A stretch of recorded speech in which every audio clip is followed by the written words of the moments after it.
Corridor మీద మనం plan చేయాలి. విశాఖపట్నం ఎకనామిక్ కారిడార్ ఏదైతే కేంద్ర ప్రభుత్వం ప్లానింగ్ ఇండియా ద్వారా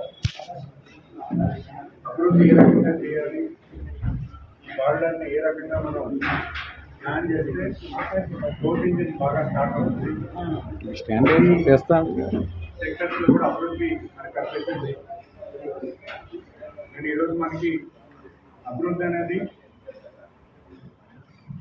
17 ఫ్యాక్టర్స్ ఉంటాయి. 17 ఫ్యాక్టర్స్ లో కూడా అభివృద్ధి రావాలంటే ఎడ్యుకేషన్ కానీ, హెల్త్ కానీ, క్వాలిటీ ఆఫ్ లివింగ్ కానీ, పొల్యూషన్, ఎయిర్ పొల్యూషన్ కానీ, ఉద్యోగ అవకాశాలు కానీ, ఇండస్ట్రియలైజేషన్ కానీ, లేకపోతే ఇండస్ట్రీస్ సెల్ఫ్ ఎంప్లాయ్మెంట్ కానీ, ఇవన్నీ ఫ్యాక్టర్స్ లో కూడా మన ఉత్తరాంధ్రలో ఈ విశాఖపట్నం ఎకనామిక్ కారిడార్ ఏదైతే స్థాపించబడిందో ఈ కారిడార్ అభివృద్ధికి ప్లానింగ్ ఇవ్వడం జరిగింది.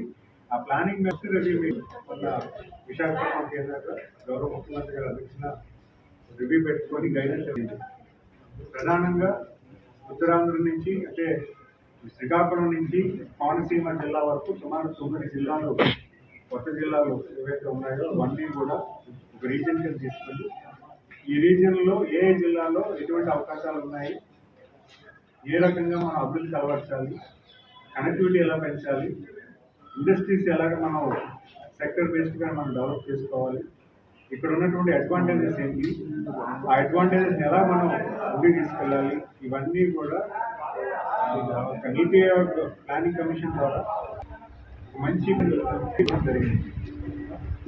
ఆ ప్లానింగ్ బేస్ చేసుకుని ఈ ప్రాంతాన్ని విశాఖపట్నం ఎకనామిక్ కారిడార్ అభివృద్ధి ఎలా చేసుకోవాలి, మరి ముఖ్యంగా మన జిల్లా కావాల్సినటువంటి ఇండస్ట్రీస్ ఏంటి, దాన్ని ఎలా ముందుకు తీసుకెళ్లాలనే దాని మీద ప్రధానంగా డిస్కషన్ చేయడం జరిగింది. ముఖ్యంగా మనకి భోగాపురం ఎయిర్పోర్ట్ రావడం వల్ల మన ప్రాంతంలో ఐటీ ఇండస్ట్రీస్కి స్కోప్ కానీ, టాయ్ మ్యానుఫ్యాక్చరింగ్ స్కోప్ కానీ, లేకపోతే ఈ టెక్స్టైల్ ఇండస్ట్రీ స్కోప్ కానీ, ఫార్మా ఇండస్ట్రీ స్కోప్ కానీ, ఫుడ్ ప్రాసెసింగ్ ఇండస్ట్రీ స్కోప్ కానీ, ఫెడరల్ ఎయిర్లైన్స్ ఇండస్ట్రీ స్కోప్ కానీ, ఇవన్నీ కూడా మనకి డీటెయిల్గా ఒక గ్రోత్ ఇంజిన్స్ కింద పెట్టడం జరిగింది. దీన్ని అలవర్చుకొని దానికి కావాల్సినటువంటి మౌలిక సదుపాయాలు, ఇన్ఫ్రాస్ట్రక్చర్ ఎలా చేయాలి, ఇవన్నీ కూడా కార్యరూపణ అనేది కొంత గైడెన్స్ మా అందరికీ కూడా ఇవ్వడం జరిగింది.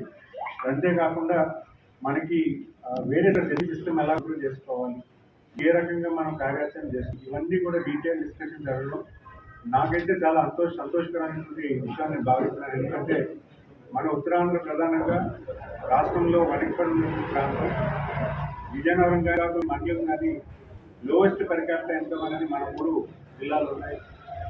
ఈ రకంగా మనం ప్లానింగ్ చేసి మైన్యూట్ డీటెయిల్స్లో మానిటర్ చేయడం వల్ల ఖచ్చితంగా అభివృద్ధి అనేది మన జిల్లాకి కానీ మన ఎక్కువ జిల్లాలన్నీ జరుగుతుందని ఆశ బాగా ఉంటుంది. గతంలో ఎప్పుడూ లేదు, ఇంత మైన్యూట్ రీజన్ అంతా కూడా డెవలప్ చేస్తే ఎలా మనం చేయాలి, ఏ రకంగా చేయాలి. కేంద్ర ప్రభుత్వం 4 ఎకనామిక్ కారిడార్స్ ఇచ్చింది. అటు ముంబై ఒకటి, సూరత్ ఒకటి, వారణాసి ఒకటి ఇస్తే విశాఖపట్నం కూడా ఒక కారిడార్ కింద ఇచ్చి స్పెషల్ ఫోకస్గా విజన్ 2047 ఏదైతే ఫోకస్గా కేంద్ర ప్రభుత్వం అభివృద్ధిని తప్పుని అన్ని కూడా చేద్దాం అనుకుంటుంది. దానికి ప్రధానంగా ప్రాజెక్ట్ కింద ఈ 4 రీజన్స్ విశాఖపట్నంలో మన ప్రాంతం అనేది ఖచ్చితంగా ఒక సంతోషకరమైన విషయాన్ని మీ ద్వారా ప్రధానంగా అందరూ కూడా తెలియజేస్తున్నాను. మరి అంతేకాకుండా నేను ఇంకో విషయం కూడా మీతో మాట్లాడాలి. మెడికల్ కాలేజెస్ పీపీపీ మోడల్ మీద తప్పుడు ప్రచారం అయితే చేస్తున్నారు.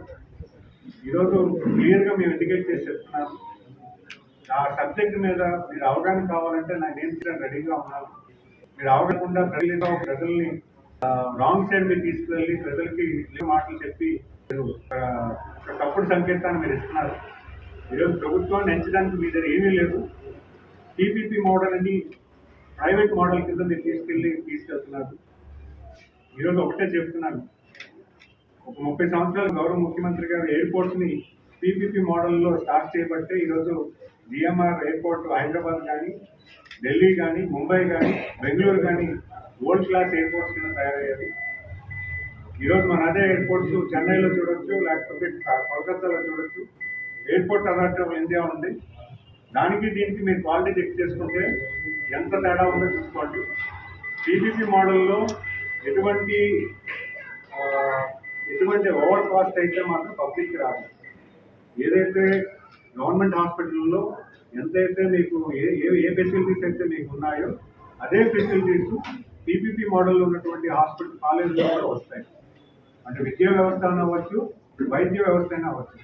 విద్యా వ్యవస్థలో 100% సీట్స్ ఉంటే మీకు 50% ఫ్రీ సీట్స్ ఉంటాయి, 35% పేమెంట్ కేటగిరీ బి ఉంటుంది, అలాగే కేటగిరీ సి 10% ఉండి నాన్ లోకల్ కోటా కూడా 5% ఉంటుంది government college, government medical college. ఈ పీపీపీ విధానంలో 50% ఫ్రీ సీట్స్ ఉన్నాయి, 40% సెక్షన్ కేటగిరీ బి ఉంది, అలాగే 10% కేటగిరీ సి ఉంది. అంటే ఒక 5% నాన్ లోకల్ కోటా కూడా ఈరోజు మన ప్రాంతానికి మన పిల్లలకి అదనంగా ప్రతి కాలేజీలో వస్తున్నాయి. ఈ బీపీపీ విధానం వల్ల సుమారు 200 సీట్లు సంవత్సరానికి మన ప్రాంతంలో ఉన్న పిల్లలకి పెరుగుతుంది. ఇక్కడ ఫీ స్ట్రక్చర్ మారలేదు, నెంబర్ ఆఫ్ సీట్స్ తగ్గలేదు. ఫీ స్ట్రక్చర్ అదే fee structure, number of seats కూడా పాతదానికన్నా ఇప్పుడు ఎక్కువ సీట్లు ఇస్తున్నారు. అంటే ఇప్పుడు మనకి 4 కాలేజీలు 17 కాలేజీల్లో 4 కాలేజీలు మాత్రమే వాళ్ళు ప్రారంభించారు.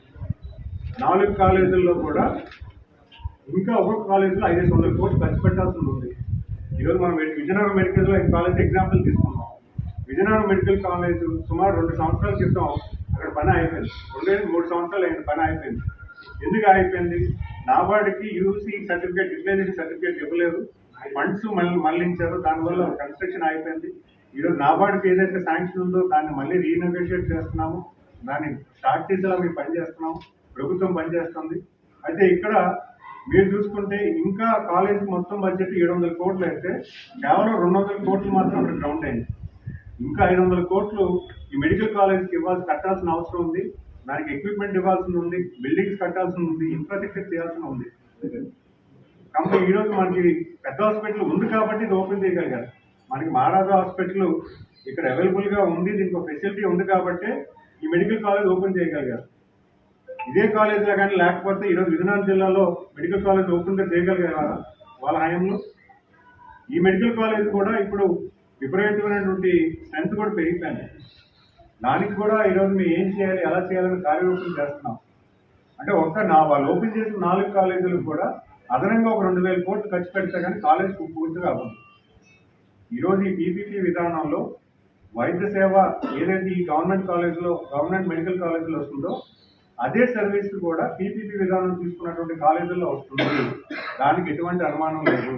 అయితే మీ అందరికీ అనుమానం ఉంటుంది, ఎలాగ వీళ్ళకి ఫండింగ్ వస్తుందని, ఎలాగ ప్రైవేట్ అనేవాడు ఎలాగ కాలేజ్ నడుపుతాడని ఒక ఇది మీకు ఒకటి ఉంటుంది.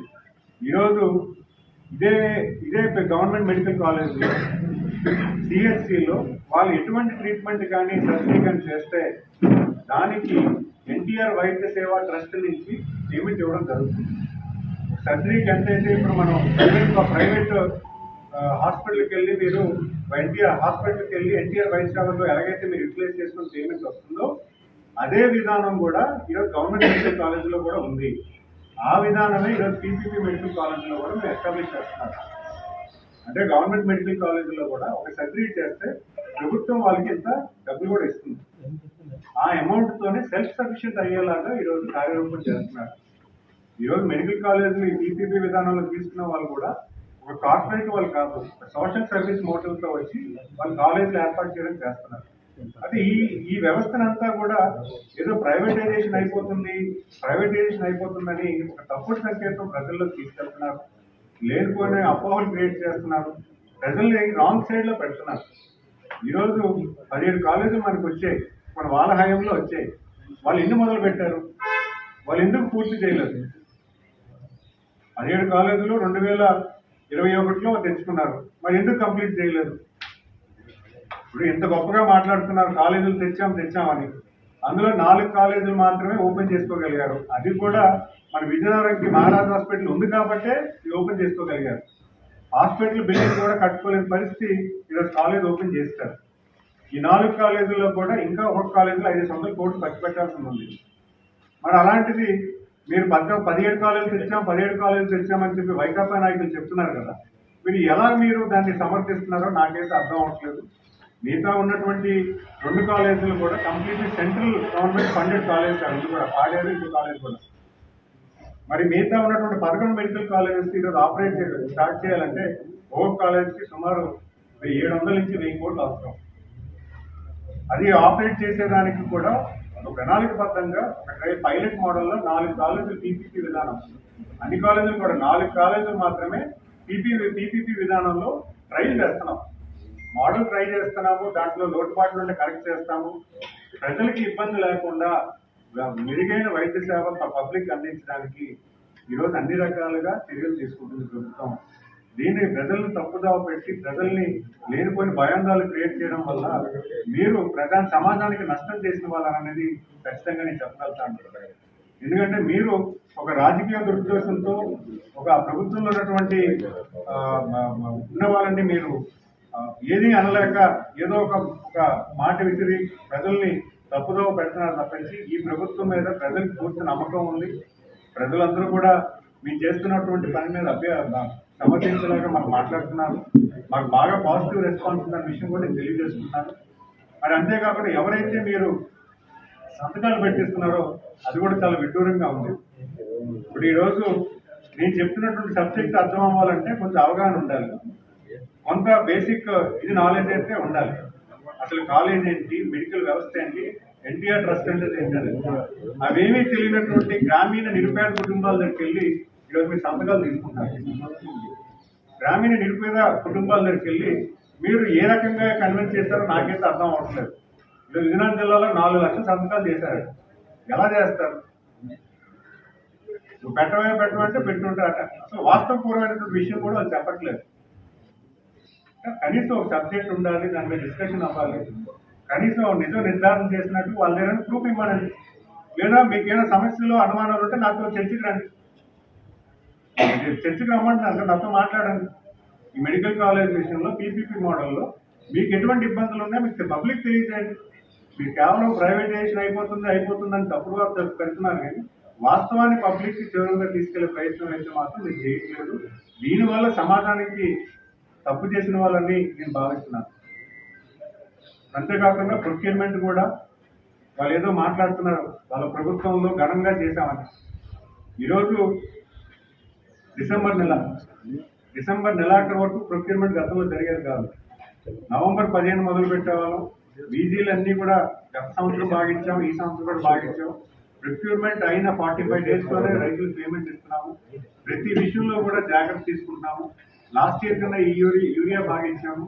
అన్ని రకాలుగా ఈ ప్రభుత్వం మంచిగా ప్రజలు దృష్టిలో పెట్టుకుని పనిచేస్తుంటే వీళ్ళు లేనిపోయిన అపోహలు క్రియేట్ చేసి ప్రజలు తప్పుదావ పెట్టే పరిస్థితి కనిపిస్తున్న విషయాన్ని మీ ద్వారా ప్రజలు తెలియజేస్తున్నారు. ధన్యవాదాలు.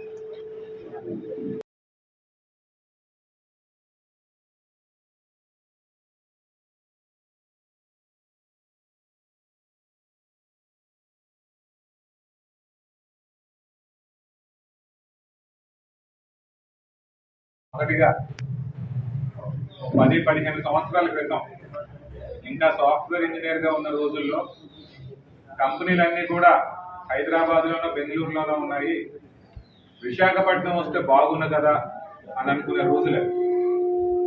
ఈ రోజున నారా లోకేష్ గారి కృషి వలన, నారా లోకేష్ గారి ఆలోచన వలన, ఆయన కష్టం వలన ఆ కళ నెరవేరుతూ ఉంది. క్రిందటి నెల తీసుకుంటే గూగుల్ డేటా సెంటర్ ఇక్కడికి రావడం కానివ్వండి, అంతకుముందు వచ్చిన టీసీఎస్ లాంటి కంపెనీలు కానివ్వండి, మరి మొన్నటి రోజున ఇక్కడికి కాగ్నిజెంట్ వచ్చిందంటే దీని వెనకాతల ఖచ్చితంగా నారా లోకేష్ గారు ఉన్నారు. ఈ కంపెనీలు రావడం ద్వారా ఈ ప్రదేశాల్లో ఉన్న విద్యార్థులందరికీ కూడా మంచి ఉపాధి అవకాశాలు వస్తాయి, ఈ ప్రాంతం కూడా అభివృద్ధి చెందుతుంది అని చెప్పి తెలియజేసుకుంటూ, మరి ఈ కంపెనీలన్నీ తీసుకొస్తా ఉన్న నారా లోకేష్ గారికి కృతజ్ఞతలు ముందుగా తెలియజేస్తా ఉన్నాం. అట్లాగే రెండో విషయం, మరి మంత్రివర్యులు మాట్లాడడం జరిగింది, ఈ పీపీపీ మోడల్ మీద వీరందరూ గ్రామాల్లోకి వెళ్ళి ఆగమ్య గోచరంగా అక్కడ ఏం చేస్తున్నారో కూడా అర్థం కాని పరిస్థితి. పీపీపీ మోడల్ వచ్చినంత మాత్రాన సీట్లు తగ్గట్లేదు, సీట్లు పెరుగుతున్నాయని చెప్పే ప్రభుత్వం చెప్తా ఉంది. అక్కడికి ఎవరైతే పేషెంట్స్ వెళ్తారో వారి మీద ఏ రకమైన భారం కూడా మేము వెయ్యము అని కూడా తెలియజేస్తానే ఉన్నాము. అయినా కానివ్వండి, 11 సీట్లు వచ్చిన వైకాపా పార్టీ మరి 16 నెలలుగా ఇంట్లోనే ఉంటూ మరి ఈ రోజున ప్రజల మధ్యకు వచ్చి మేం కూడా ఉన్నాము, మా పార్టీ కూడా ఉంది అని చెప్పుకోవడానికి మాత్రమే ఇటువంటివన్నీ చేస్తా ఉన్నారు. ఇదంతా చూస్తే ఒక ఈవెంట్ మేనేజ్మెంట్ ఈవెంట్ లా ఉంది. ఇదంతా గ్రామాల్లో ఏవో సంతకాలు సేకరించామన్నారు, ఆ తర్వాత మండలాలు అన్నారు, నియోజకవర్గాలు అన్నారు, మరి ఈ రోజున జిల్లా స్థాయిలో అదంతా చేస్తామంటున్నారు. కానీ నేను ఈ వైకాపా నాయకులందరికీ కూడా ఒకే ఒక విషయం తెలియజేస్తున్నాను. ప్రజలందరూ కూడా తెలుగుదేశం పార్టీతో ఉన్నారు. ప్రజలందరూ కూడా కూటమి ప్రభుత్వం చేస్తా ఉన్న మంచి చర్యలు ఏంటి అనేవి గమనిస్తానే ఉన్నారు. కాబట్టి మీరు ఇటువంటి డైవర్షన్ పాలిటిక్స్ ఎన్ని చేసినా ప్రజలు మాత్రం పట్టించుకోరు అని చెప్పి ఈ సందర్భంగా తెలియజేస్తున్నారు.